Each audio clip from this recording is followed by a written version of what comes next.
here's where I get really angry about Black Panther Wakanda Forever, is the fact that the decision to not recast was is going to kill the franchise. That will kill the franchise. Absolutely kill it. Nerdrotic.com. I think this really is the final nail in the coffin of the initial social media reactions to a Marvel movie being over the top positive, having any trust in that whatsoever. Like, that is just gone. Look at everyone that wrote like positive messages about the movie having attended the world premiere. You cannot trust any of those people. I don't think there's anybody who's thinks about anything critically can look at that movie and not put it in all the lower tier Marvel movies, right there with Eternals. It's, for me, the worst of the MCU films, period. Ooh, Wow. It's and this is a movie that is, it's very obvious now. You cannot build a movie on your side character. It doesn't work. Shuri is the lead, effectively the lead, because she becomes Black Panther. In the third act of the film, she becomes Black Panther, but it's really an ensemble of the female characters that you see along this journey. And you're introduced to Riri, who is I don't think she's awful, and she is a side character, but I don't see how you build a series around her. I don't know how you do that. This movie will kill the Black Panther franchise, and here's my reasoning. In order to have a successful franchise that goes into the future, you've got movies and spin-offs and all that, you have to have at least 2 good movies, okay? And, you know, with Star Wars, you have Star Wars, The Empire Strikes Back. Now we have Star Wars Forever, right? Like, you've got Terminator 1, Terminator 2. They kept making them. I'm not saying they're good. Same thing with Alien and Aliens, right? To build a franchise, you need at least 2 good movies. And I feel like the first film was overpraised. I mean, there was a lot to like about it. I mean, Chadwick Boseman, Michael B. Jordan, the sort of world building of the Afrofuturism of Wakanda itself, which is absent in this. But the opening scene in the movie is, we are told, not shown, we are told that T'Challa, the Black Panther, is suffering some major virus and is dying, and they don't know why. And then you see Shuri frantically looking like she's at some sort of technological thing that looks like a giant-sized molecule that she's trying to fix. You don't see Black Panther. There's no like moment that he has, like a death scene, you know? I mean, I'm sure they could have used some footage or deep fake or whatever, but the character, we're just told that T'Challa's dead. And then there's the funeral and everything you've seen in the trailer. And I think that this is going to be proven to be a colossal mistake. When you take a character that has built a franchise, and I say a character because Chadwick Boseman is not T'Challa. Chadwick Boseman is not Black Panther. He is an actor who played that character. He did an amazing job. I think he was better in Civil War. That was the better portrayal. In Black Panther, he's kind of sidelined, but there are good supporting characters. And I think that Michael B. Jordan as Killmonger helped a lot. It helps to have a good nemesis. But wow, what a mess this movie is. That kicks things off. And then it's interminably long. It's 2 hours and 40 minutes. This is not going to get repeat business. I don't know anyone that's thinking to themselves, I'm going to go see this movie again, unless you don't like yourself. I mean, okay, not to mention the fact that Namor, first of all, the only person Namor. Yeah, Namor. The only person that uses the word Namor is Namor. Everyone else in the movie says Namor. Everyone else in the movie says Namor. So at least they got it correct.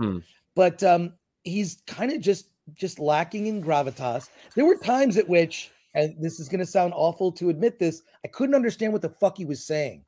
Yeah. Okay. Yes. You got it. You got to kind of understand. Wasn't that the problem with Spielberg's West Side Story? He wanted to be authentic, so he did half of it in Espanol and didn't provide subtitles. What? And the movie. Why would you do that?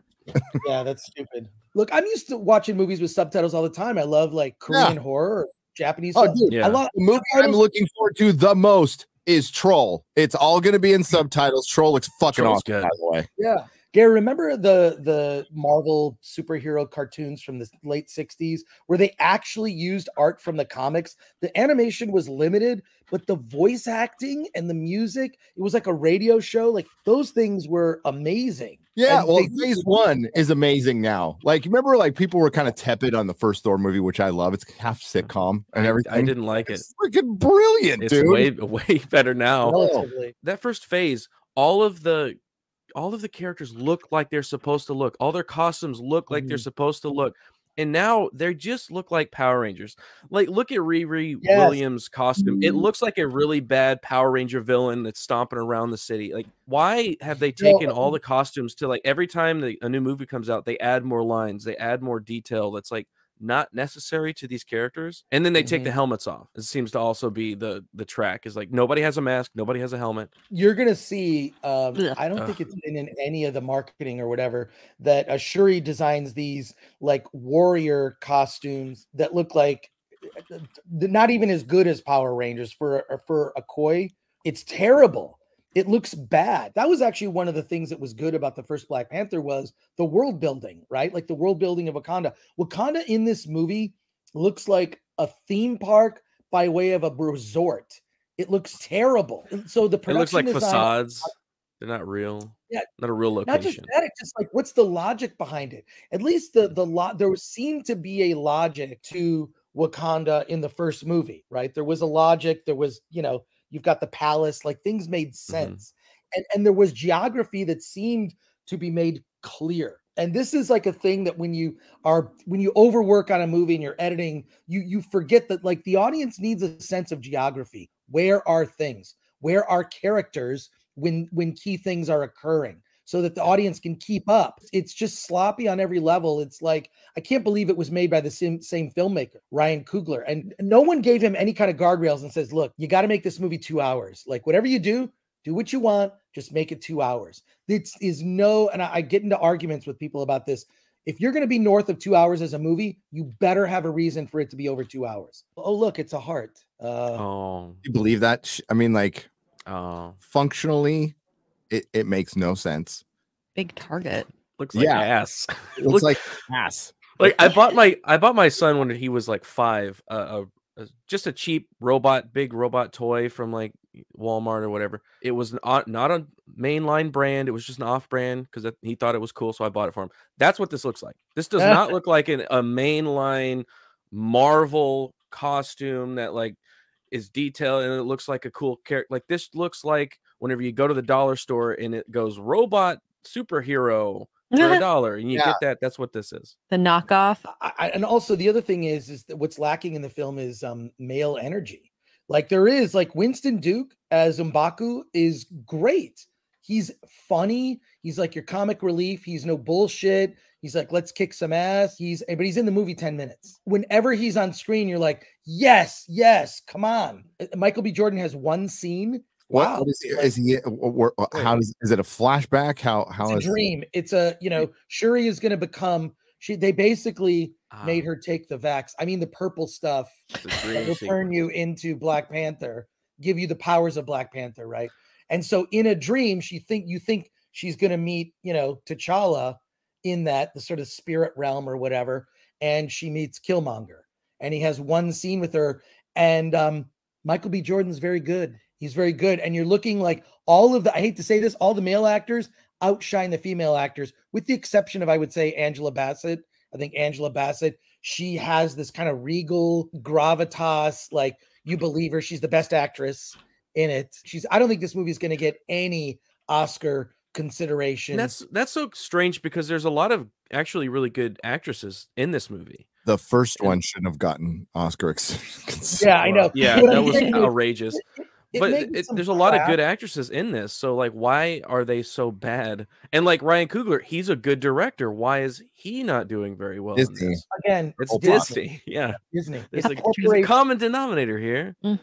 Here's where I get really angry about Black Panther Wakanda Forever is the fact that the decision to not recast was is going to kill the franchise.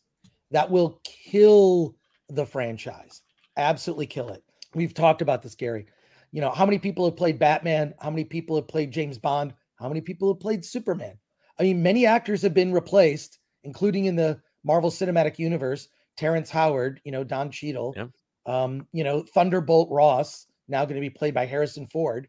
I like, how do you go to look at like Black Panther merch and there's Black Panther, T'Challa? Is that, so you're selling the merch now and it's like, this character's dead.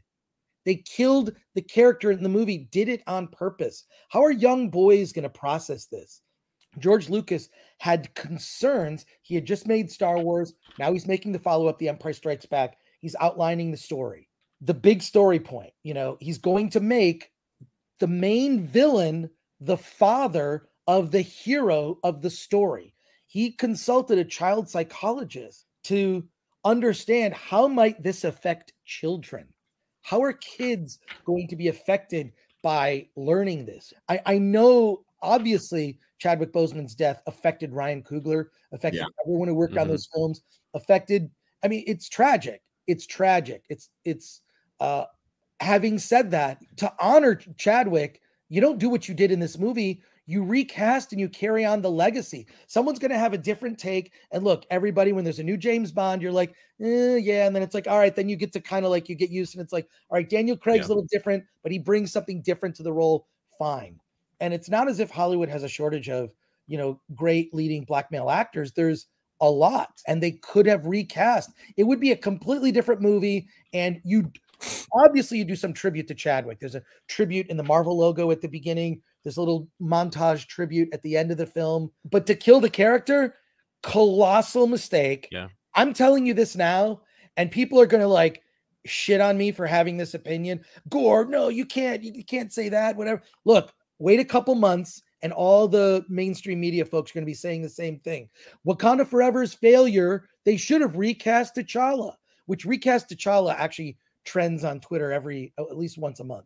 Well, they're building in an expiration date for their whole universe. If they keep doing this, if they only one actor can play the character, then eventually people will age out, and then you're not going to be able to continue with that character. You have to do bond all these characters. People. Yeah, it's stupid. It's always been stupid, but this is where I mean, like, it's done. You can't undo this. It's like you'd have to, what we talked about last night, vault it for a decade and start.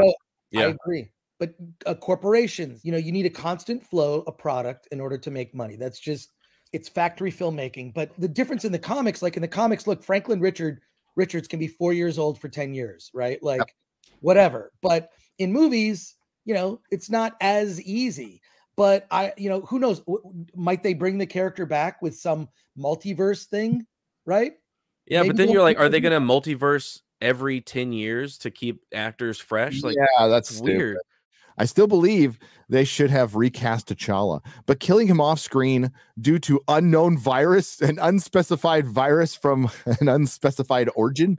Really, given the last couple of years, super advanced Wakanda could not develop something to stop the virus. Asked Bradley Burnett for $20. Yeah, Chris. So, do they name the virus? Is it pivotal to the plot of the movie? It's not pivotal to the plot. It's unspecified. It all happens off screen. So there's no like death scene with T'Challa, right? There's no like moment, even if it was wordless, right? Like he couldn't speak or something and he just looks and then just maybe nods and fades. I mean, there's like, you could have written something using footage that you already have. You could have made it work. I mean, look, Carrie Fisher was in The Rise of Skywalker, arguably the worst Star Wars movie ever made. So, but they put her in the movie using other footage. There's footage they could have used from Civil War or whatever. All those films have deleted scenes or stuff that they shoot sort of off. You've got hundreds of hours of footage, right, in making those movies. You couldn't find something to put Chadwick Boseman in the film, even if it's a final scene, dude. Even if there's like something happens and then he's reborn and he looks different and we just accept it. They you know, how many cases? I mean, they recast Dumbledore, right? How many go through all the different places where actors died and they recast? Okay, and this just tells me when it was Richard Harris, right? Was he still alive? Yes, yeah, he was still alive. He just couldn't do it anymore. He was very sad about it. Yeah, the better Dumbledore. All I'm saying is that like that there was no, to me, this was not a proper send off to Chadwick Boseman. No, here's what you do. Even if you're going to kill him off, you start this movie with Black Panther in costume. He's in one of his little Wakanda ships. He's flying out. He's got some distress signal, and he sees fucking Galactus. Like he goes out fighting Galactus. Like he's able take to him out in a big way. That'll get to Doctor Strange or Reed Richards at some point, whatever. And he tries to stop him, and he just can't. He delays him or something like that. But like Black Panther goes out like a fucking man, you know, not like maybe even like takes his like you basically, he's in the suit, which of course can be someone else or digital, and then like his last moments when he knows he's going to die, the mask gets revealed and you see Chadwick Boseman. He knows he's going to die, but he's doing this to save Wakanda, whatever it is. Gary, I'm getting chills you describing that scene. And it could be wordless. Wordless. He doesn't need to say a word. It's freaking, it would have got, there are no cheer moments in this movie. I saw it with a packed audience of people. It was so quiet. Like, why is it so quiet? Like, everyone seems checked out. And I saw it with like friends. I saw it with Alan and Dante James and my buddy Eric Weber. We kept looking at each other during the movie. Like, can you believe this shit? Can you believe how bad this is? Can you believe that this is what they thought would make that audiences wanted to see?